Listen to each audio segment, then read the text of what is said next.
semua, salutations people of tomorrow. Selamat datang di Poka Podcast with Amsal Onsrat. Salam kenal teman-teman semua. Halo, nama saya Deborah Riyadi dari divisi PNP, tapi biasanya dipanggil Debbie. Dan di sini kita kedatangan narasumber yang sangat-sangat keren, yaitu Kak Elvina Pangestu, Sarjana Kedokteran. Hai. Oke, Kak Elvina ini memiliki banyak sekali ya pengalamannya di AMSA dan juga tentu dengan prestasi-prestasinya.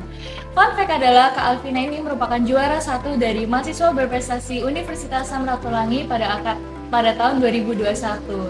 Dan hari ini kita bakal banyak sekali belajar dari pengalamannya Kak Elvina di AMSA ataupun di prekliniknya. Dan hari ini mungkin tanpa berlama lagi, langsung saja kita masuk dalam podcast hari ini. Baik, mungkin sebelum kita mulai, Kak Elvina bisa kenalan nih sama kita. Oke, hai semua, hai teman-teman Amsal Onsrat. Very good to be back. Bener-bener sekangen dan selaf itu sama Amsal Onsrat. Nama aku Elvina. Aku dulu di AMSA sejak tahun 2018. Dan kesibukan sekarang udah selesai koas, lagi proses untuk persiapan ujian IPK dan UKM PPD. Doain aku ya. Udah. Oke, jadi Kak Elvina lagi siapan untuk IPK ini dan soon untuk UKM PPD. Dan tentu sekali banyak sekali kegiatan dari Kak Elvina hari ini dan masih banyak untuk kesediaannya di tengah-tengah kesibukannya. Baik Kak Elvina, tentu banyak sekali pengalaman dari Kak Elvina sejak tahun pertama di AMSA. Mungkin bisa dibagikan Kak, kira-kira Kak Elvina ini terlibat dalam kegiatan sosial seperti apa Kak? Untuk kegiatan sosial di AMSA, first AMSA itu salah satu organisasi yang menurut aku paling keren ya, karena banyak banget orang-orang pintar dan kreatif yang menurut aku ada di AMSA. Hence, kalau misalnya mau tanya program apa atau campaign apa yang aku lakukan selama di AMSA, I think banyak banget join program-program dari teman-teman yang aku rasa very impactful ya untuk community. One of yang paling aku suka itu kita pernah campaign ke anak-anak di Estella yang buat kanker. And it feels so warm untuk bisa see their happy faces.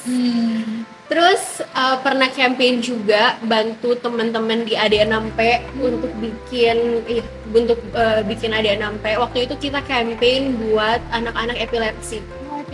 Dan support grupnya itu sampai sekarang masih ada. Jadi kayak mama-mama dari anak-anak itu tuh kayak masih suka doain anak aku ya, hari ini kita mau EEG nih, semua hasilnya bagus gitu. And it's like, oh my god, we're so happy to see that gitu loh.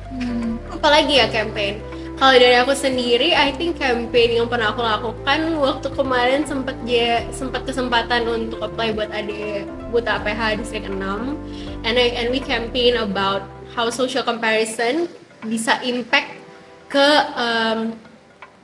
begitu banyak mental health problems, dan aku banyak belajar dari situ. Oke, jadi tadi kita udah tahu ya teman-teman sekalian bahwa Kak Elvin ini sekarang lagi sibuk untuk IPK dan banyak sekali persiapannya. Semangat Kak! Oke, dan juga tentu sekali banyak banget pengalaman yang mengesankan dari Kak Elvina ini, dan kita nggak sabar sekali untuk mendengarkan pengalaman-pengalaman dari Kak Elvina. Mungkin bisa diceritakan Kak pengalamannya Kak di AMSA ataupun bersama AMSA Indonesia itu kira-kira seperti apa? Kenapa sih kok pengalaman itu sampai mengesankan untuk Kak? First of all, menurut aku AMSA itu sekumpulan anak-anak hebat ya. Cause kita semua perlu untuk berpikir proker apa supaya kita bisa kita lakukan untuk AMSA dan untuk masyarakat tentunya. Jadi ada banyak sekali hal yang menurut aku sangat berdampak untuk masyarakat. Banyak proker kecil maupun besar. Tapi salah satu yang paling berkesan buat aku adalah ketika kita bisa ke teman-teman kanker di Estella and see seberapa happy-nya mereka untuk misalnya nyanyi bareng, main bareng. Kemudian seru juga waktu itu di AD6P, zaman aku waktu itu kita bikin campaign untuk anak-anak epilepsi, dimana support grupnya masih suka aktif sampai sekarang. Mama-mamanya suka kasih update anak-anaknya progres seperti apa dan saling semangatin satu sama lain, dan itu sangat-sangat menyentuh untuk bisa dengar cerita mereka tentang anak-anak mereka dari awal mereka berjuang melawan epilepsi, dan bahkan sampai sekarang proses mereka untuk bisa sembuh itu masih sangat selalu diceritain, selalu keep up to date untuk kita juga.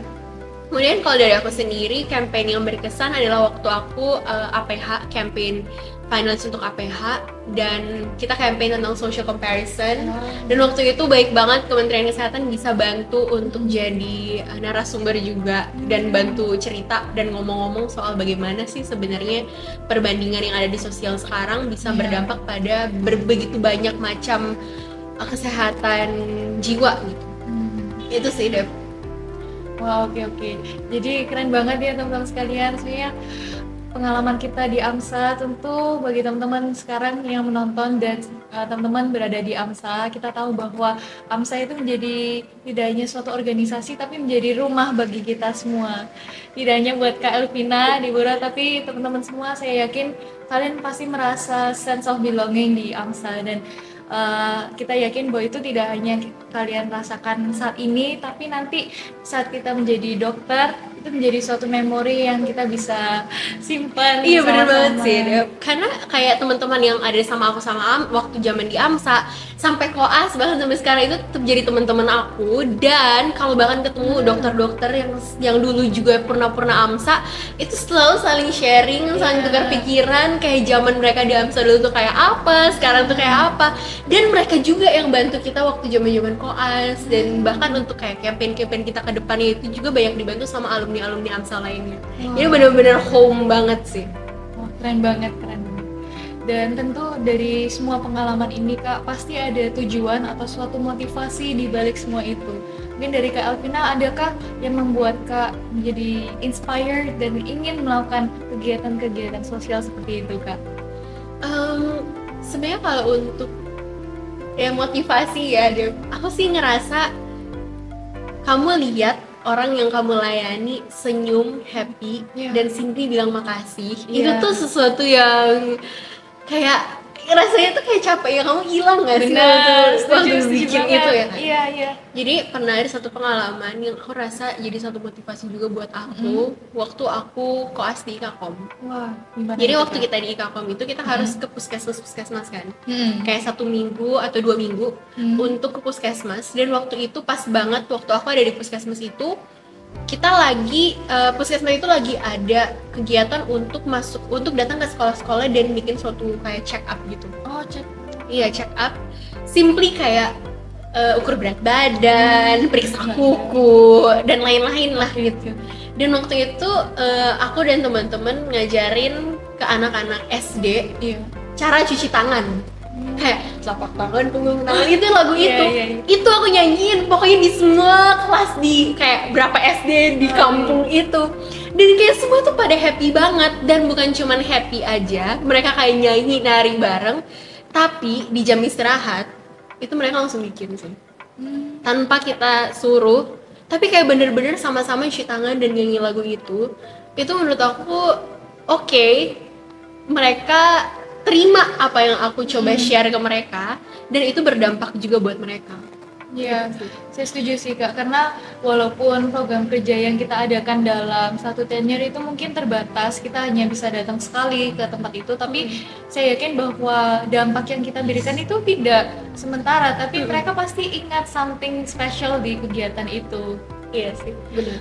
Baik Kak, jadi dari semua pengalaman yang Kak ada tadi sempat disebutkan tentang AMSA District 6 Project, tentang APH Campaign, dan juga berbagai pengalaman di AMSA. Mungkin dari semuanya itu Kak, apa sih yang menjadi satu memori yang sangat-sangat mengesankan untuk Kak? Apa ya? Aku yang merasa aku lumayan di-push dan berusaha improve adalah I think waktu finalis APH. Serius, aku gak bercanda. Itu 1 minggu yang menurut aku bener-bener kayak aku bener-bener dipaksa untuk berpikir, untuk melakukan sesuatu, untuk create connection sama orang lain, apalagi suatu lembaga pemerintah. Dan aku belajar banyak banget, bener-bener banyak banget di situ.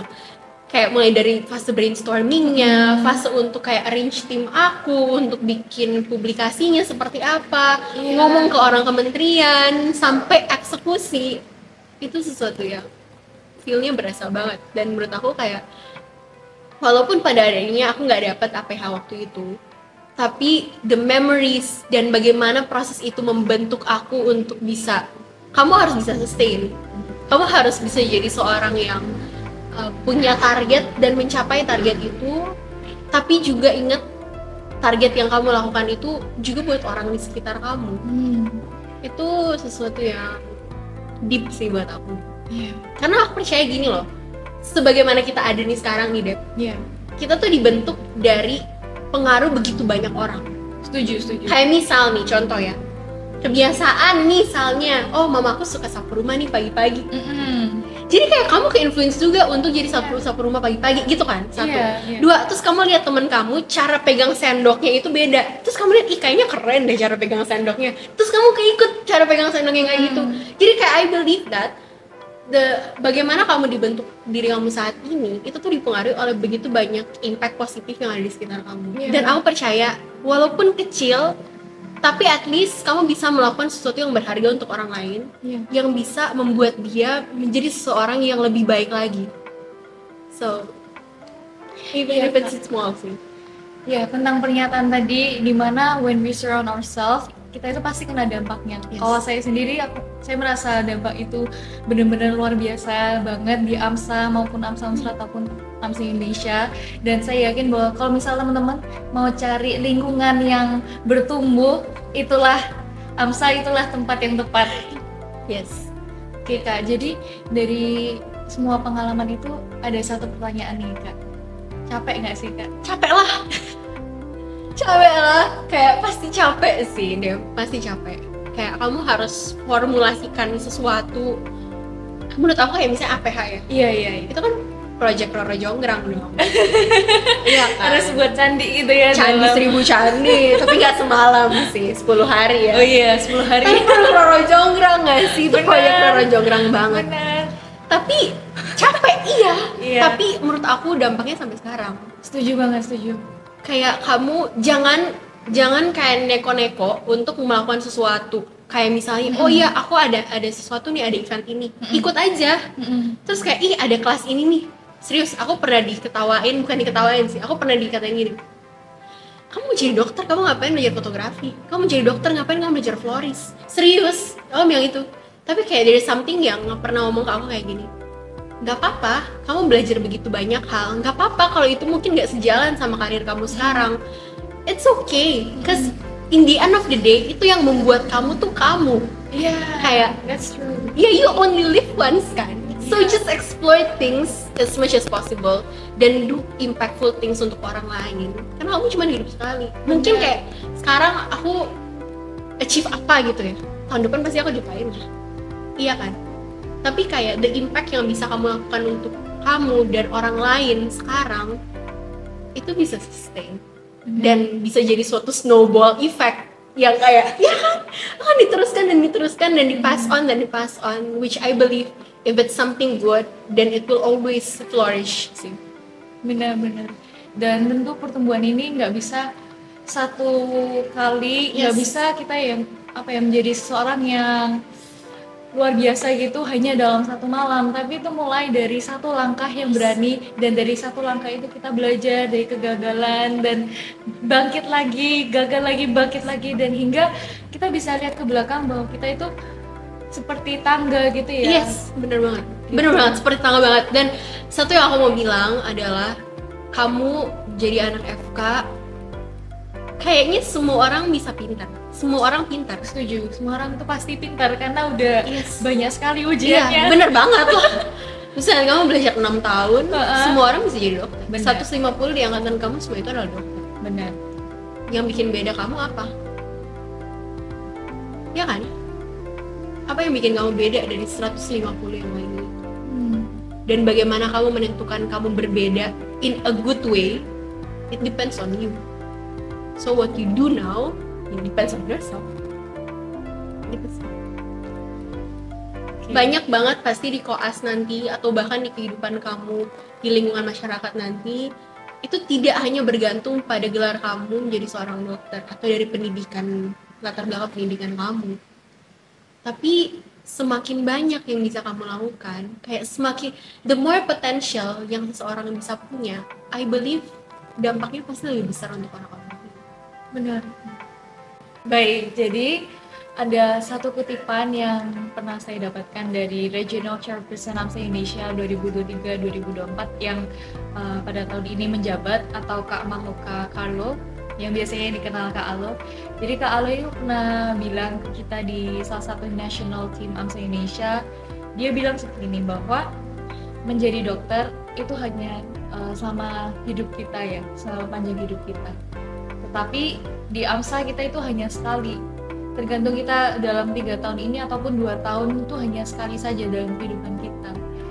Jadi teman-teman sekalian yang menonton, baik kalian di AMSA atau tidak, gunakanlah semua opportunity yang kita punya untuk menjadi seorang yang benar-benar berdampak di kehidupan kita. Iya, aku setuju sih deh, karena AMSA itu menurut aku, kapan lagi kamu punya fasilitas untuk bisa bikin impact untuk sesama kamu. Iya, apalagi yang bukan FK gitu, kayak masyarakat kecil.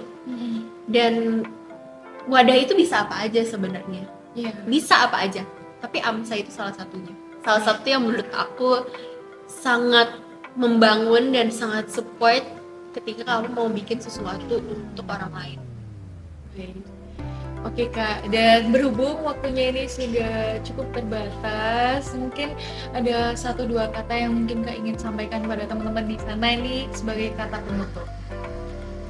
Menurut aku, jadi seseorang, jadi manusia itu terserah kamu mau jadi apa, terserah seorang dokter ataupun bukan, terserah kamu bahkan anak SD sekalipun. But one thing that I always think of is, kamu coba lihat kaca nih, lihat kaca jendela kamu deh. Kaca itu cahaya matahari dari luar pasti masuk kan? Cahaya bulan, cahaya bintang pasti masuk, cahaya mobil masuk juga dong. What I'm trying to say adalah, jadilah kaca itu, jadilah jendela itu. Jangan kamu membatasi cahaya yang masuk, tapi justru kamu meneruskan cahaya yang masuk untuk orang-orang di sekitar kamu. Simple things. Saying selamat pagi, maksudnya with a smile, it could make someone's day, ya kan? Dan itu yang selalu jadi semangat buat aku untuk kayak, bahkan ke stranger sekalipun, be nice, ya kan? Kamu nggak pernah tahu itu orang tuh ada apa gitu di kepalanya, dan secapek apa dia kan? Sebaiknya mereka juga nggak tahu secapek apa kamu. Tapi with just a simple smile and say things nicely, itu menurut aku udah bawa suatu impact untuk orang lain. Simple things. Bagaimana dengan hal-hal besar lainnya? Dengan kamu tinggal bersama suatu kelompok masyarakat, menjadi bagian dari mereka, mempelajari apa sih susahnya jadi mereka, disitulah ide-ide kamu untuk bikin suatu campaign akan muncul. Kira-kira apa ya masalahnya ya? Kayaknya di keluarga aku kayaknya banyak deh yang BMI-nya mungkin belum normal nih, ya kan? Kamu udah dapat suatu masalah dan kamu bisa bawa solusi untuk itu. Begitu juga di masyarakat luas lainnya, bahkan nanti mungkin kalau kamu koas atau kamu udah internship, there could be so much small and big things that you can do for other people. Amazing.